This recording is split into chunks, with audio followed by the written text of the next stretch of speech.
Hello friends, ഇന്ന് നമ്മൾ നോക്കുന്ന വീഡിയോ ഓരോ സ്റ്റെപ്പായിട്ട് വരുന്ന, അതായത് നമ്മുടെ വീടിൻ്റെ സ്ട്രക്ചറൽ വർക്ക് ആണെങ്കിലും പ്ലാനിങ് ആണെങ്കിലും എങ്ങനെയാണെങ്കിലും അതിൻ്റെ ഓരോ സ്റ്റെപ്പ് കാര്യങ്ങളൊക്കെ എങ്ങനെയാണെന്നാണ് നമ്മൾ ഇന്നത്തെ വീഡിയോയിൽ നോക്കാൻ പോകുന്നത്. നിങ്ങൾ കാണുന്ന പോലെ തന്നെ നമ്മൾ ആദ്യത്തെ സ്റ്റെപ്പ് കാര്യങ്ങളൊക്കെ നമ്മൾ തറ കെട്ടി അതിനുശേഷം അതിൻ്റെ മുകളിലേക്ക് കല്ല് വെച്ച് കെട്ടി പിന്നെ അതിന് ശേഷം വരുന്ന വർക്കാണ് വരുന്നത്, വാർക്കയാണ് വരുന്നത്. ഈ വാർക്ക ചെയ്തിരിക്കുന്ന സ്റ്റേജാണ് നിങ്ങൾ കാണുന്നത്. വാർക്ക സെറ്റ് കാര്യങ്ങളെല്ലാം ഉപയോഗിച്ചിട്ട് ഇന്നത്തെ രീതിയിൽ മോഡേൺ രീതി ഉപയോഗിച്ചിട്ടാണ് വാർക്ക സെറ്റ് കാര്യങ്ങളൊക്കെ ഉപയോഗിച്ചിട്ടാണ് ചെയ്യുന്നത്. അതായത് പണ്ടത്തെ മുളയും പലകയും കാര്യങ്ങളൊക്കെ മാറ്റിയതിന് ശേഷം ഇന്നത്തെ ജിയുടെ മെറ്റീരിയൽസാണ് കംപ്ലീറ്റ് യൂസ് ചെയ്ത് ഉപയോഗിക്കുന്നത്. അതിൻ്റെ താങ്ങ് കൊടുക്കുന്നത് എല്ലാം തന്നെ ജിയുടെ ജാക്കി കാര്യങ്ങളൊക്കെ ഉപയോഗിച്ചിട്ടാണ് ചെയ്യുന്നത്. ഇനി അടുത്ത സ്റ്റേജ് എന്ന് വെച്ചിട്ടുണ്ടെങ്കിൽ എല്ലാവർക്കും അറിയേണ്ട ഒരു കാര്യമാണ്, അതായത് നമ്മുടെ തട്ട് പൊളിക്കുന്നത്. അതായത് വാർക്ക കഴിഞ്ഞ് മിനിമം 20 ദിവസമെങ്കിലും കഴിഞ്ഞിട്ടാണ് നമ്മൾ മിനിമം തട്ട് പൊളിക്കുന്നത്.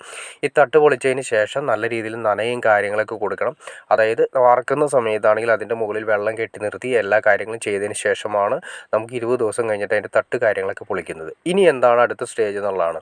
ഇനിയാണ് നമുക്ക് ചെയ്യേണ്ട കാര്യം എന്ന് വെച്ചിട്ടുണ്ടെങ്കിൽ വയറിങ്ങിൻ്റെ സിസ്റ്റമാണ് സ്റ്റാർട്ട് ചെയ്യേണ്ടത്. അതായത് ഇപ്പോൾ ഈ കാണുന്ന രീതിയിൽ നമ്മൾ ആദ്യമേ തന്നെ വേണ്ട എവിടെയാണോ പോയിൻ്റ് കാര്യങ്ങൾ എല്ലാം തന്നെ വയറിങ് കാര്യങ്ങൾ സ്റ്റാർട്ട് ചെയ്യണം. വയറിങ് കാര്യങ്ങളൊക്കെ സ്റ്റാർട്ട് ചെയ്ത് നമ്മുടെ സ്വിച്ച് ബോർഡുകൾ, പൈപ്പ്, അതുപോലെ തന്നെ എല്ലാ കാര്യങ്ങളും, പിന്നെ സീലിങ്ങിൽ വരുന്ന ഫാനിൻ്റെ ലീഡുകൾ, അതുപോലെ എല്ലാ കാര്യങ്ങളും നമ്മൾ വലിച്ച് ക്ലിയർ ചെയ്ത് ഓൾറെഡി ഇടണം. അപ്പോൾ വാർക്ക കഴിഞ്ഞതിന് ശേഷം നമ്മൾ വയറിങ്ങിൻ്റെ പരിപാടി ചെയ്തു. വയറിങ്ങിൻ്റെ സിസ്റ്റം എന്ന് വെച്ചിട്ടുണ്ടെങ്കിൽ ജസ്റ്റ് ബോക്സുകളും പൈപ്പുകളും പിന്നെ ഫാൻ, അതുപോലെ തന്നെ സീലിങ്ങിൽ വരുന്ന വയറുകളാണ് നമ്മൾ വലിച്ചിടുന്നത്. ഈ സീലിങ്ങിൽ വയർ എന്തിനു വലിച്ചിടുന്നത് ചോദിച്ചിട്ടുണ്ടെങ്കിൽ നമ്മൾ ഹുക്ക് കാര്യങ്ങളൊക്കെ കൊടുത്തിട്ടുണ്ടാവും. ഫാനിന് വേണ്ടിയിട്ട് ഹുക്ക് കാര്യങ്ങളൊക്കെ കൊടുത്തിട്ടുണ്ടാവും. അവിടെ നമ്മൾ വയർ വലിച്ചിടുന്ന സമയത്ത് എന്തായാലും ചെറുതായിട്ടൊന്ന് കുത്തി പൊട്ടിക്കേണ്ട ആവശ്യം വരും. അപ്പോൾ നമ്മൾ പ്ലാസ്റ്റിക് കഴിഞ്ഞിട്ടാണ് വീണ്ടും കുത്തി പൊട്ടിക്കുക, വീണ്ടും ഒരു ഹോളായിട്ട് അവിടെ കിടക്കും. അപ്പോൾ അതുകൊണ്ട് പ്ലാസ്റ്റിക്കിന് മുന്നേ, അതായത് തേപ്പിന് മുന്നേ ആ പറയുന്ന സീലിങ്ങിൻ്റെ വയറുകളെല്ലാം വലിച്ചിട്ടാണെങ്കിൽ പിന്നീട് ഒരു കുത്തിപ്പൊളി കാര്യങ്ങളൊക്കെ ഒഴിവാക്കാൻ സാധിക്കും. ഇനി അടുത്ത സ്റ്റേജ് എന്ന് വെച്ചിട്ടുണ്ടെങ്കിൽ നമ്മുടെ വയറിങ്ങിൻ്റെ പരിപാടി ഏകദേശം ബോക്സ് കാര്യങ്ങളൊക്കെ ഉറപ്പിച്ച് കഴിഞ്ഞു. ഇനി അടുത്ത സ്റ്റേജ് എന്ന് പറഞ്ഞിട്ടുണ്ടെങ്കിൽ പ്ലാസ്റ്റിംഗ് ആണ്. അതായത് തേപ്പ് കാര്യങ്ങളെല്ലാം തന്നെ ക്ലിയർ ചെയ്യുക. ഏകദേശം നല്ലൊരു 1000-1500 സ്ക്വയർ ഫീറ്റുള്ള വീടൊക്കെ ആണെങ്കിൽ ഏകദേശം ഒരു 2 ആഴ്ച കൊണ്ട് അല്ലെങ്കിൽ 3 ആഴ്ച കൊണ്ട് നമുക്ക് മിനിമം തേപ്പ് കാര്യങ്ങളെല്ലാം ക്ലിയർ ചെയ്തെടുക്കാൻ സാധിക്കും. ഇനി തേച്ച് ക്ലിയർ ചെയ്തതിന് ശേഷം തേക്കുന്നതിൻ്റെ കൂട്ടത്തിൽ കൂടെ തന്നെ ഒരുപാട് കാര്യങ്ങൾ ശ്രദ്ധിക്കാനുണ്ട്.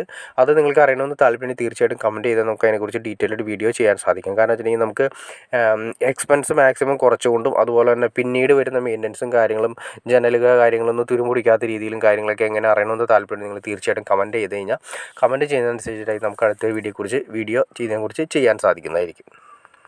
അപ്പോൾ നമ്മൾ പറഞ്ഞത് നമ്മുടെ പ്ലാസ്റ്റിക് കഴിയുന്നവരെയാണ് നമ്മൾ പറഞ്ഞു നിർത്തിയത്. ഇനി ഇതിനെ കുറിച്ചിട്ടും, അതായത് ഇനി ഫുൾ ഡീറ്റെയിൽ ആയിട്ട് ഒരു വീടിൻ്റെ ബേസ്മെൻറ്റ് തൊട്ട്, അതായത് നമ്മൾ മോട്ടർ പിടിപ്പിക്കുന്ന സ്റ്റേജ് തൊട്ട് അതിൻ്റെ ഫിനിഷിംഗ് സ്റ്റേജ് വരെ ഓരോ സ്റ്റെപ്പായിട്ട് നിങ്ങൾക്ക് അറിയണമെന്ന് താല്പര്യം തീർച്ചയായിട്ടും കമൻറ്റ് ചെയ്തതിനെ നമുക്ക് അതിനെക്കുറിച്ച് നിങ്ങൾക്ക് അറിയില്ല, ഇനി നിങ്ങൾക്ക് ഇഷ്ടപ്പെടുന്ന വീഡിയോ ആണോന്ന് എനിക്ക് അറിയാത്തതുകൊണ്ടാണ് ഞാനിവിടെ പകുതി വെച്ച് നിർത്തുന്നത്. അപ്പോൾ അതുകൊണ്ട് നിങ്ങൾക്ക് അറിയണമെന്ന് താല്പര്യം ഉണ്ടെങ്കിൽ അതിൻ്റെ ഫുൾ ഡീറ്റെയിൽ നമുക്ക് അടുത്ത വീഡിയോസ് ഉൾപ്പെടുത്തി ഫുൾ ഡീറ്റെയിൽ നമുക്ക് ചെയ്യാൻ സാധിക്കുന്നതായിരിക്കും. റൂഫിങ്, സീലിംഗ് വർക്കുകൾ, അതിൻ്റെ മെയിൻ സ്വിച്ചുകൾ, അതുപോലെ തന്നെ പിന്നെ വരുന്നത് വെച്ചിട്ടുണ്ടെങ്കിൽ ടൈൽ പാകുന്നത്, ഫ്രണ്ടിലെ വർക്കുകൾ കാര്യങ്ങൾ എല്ലാം തന്നെ, പിന്നെ PVCയുടെ വർക്കുകൾ, നമ്മുടെ ഡോറിൻ്റെ സിസ്റ്റം കാര്യങ്ങൾ, സ്റ്റീലിൻ്റെ ഡോറ് കാര്യങ്ങളൊക്കെ ചെയ്യുന്നത് എല്ലാം ഡീറ്റെയിൽ ആയിട്ട് നിങ്ങൾക്ക് അറിയണമെന്ന് താല്പര്യം തീർച്ചയായിട്ടും കമൻറ്റ് ചെയ്താൽ അതിനെക്കുറിച്ച് ഫുൾ ഡീറ്റെയിൽ നമുക്ക് ചെയ്യാൻ സാധിക്കുന്നതായിരിക്കും. അപ്പോൾ ഓക്കെ ഫ്രണ്ട്സ്, നിങ്ങൾക്ക് വീഡിയോ ഉപകാരപ്പെട്ടെന്ന് ഞാൻ വിചാരിക്കുന്നു. ഇനി എന്തെങ്കിലും ഡൗട്ട്സോ കാര്യങ്ങളോ ഉണ്ടെങ്കിൽ തീർച്ചയായിട്ടും കമൻറ്റ് ചെയ്യാൻ മടിക്കരുത്, അതുകൊണ്ട് ഷെയർ ചെയ്യാനും മടിക്കരുത്, സബ്സ്ക്രൈബ് ചെയ്യാനും മടിക്കരുത്. ഓക്കെ ഫ്രണ്ട്സ്, അടുത്ത വീഡിയോയിൽ കാണുന്നവരെ ഓക്കെ.